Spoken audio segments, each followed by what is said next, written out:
We very often call a penny a copper, but using a style of calculation we see all the time in A-level chemistry exams, let's see roughly how many actual atoms of copper there are in a 1p coin.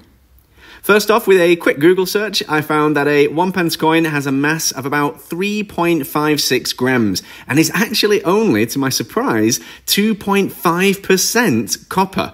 This means that the mass of copper in the coin is 0.0890 grams. To convert this into moles, we now need to divide the mass by the molar mass of copper, which is 63.5 grams per mole, and it gives us a mole value of 1.40 times 10 to the power of minus 3 mole.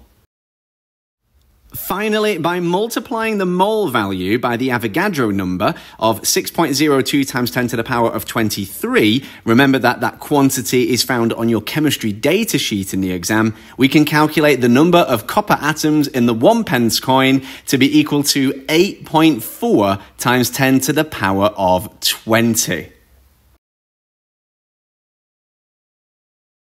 Thank you very much for watching, everyone. Don't forget to like this video and subscribe before you head off. And there are lots of links on screen now to my other chemistry revision content.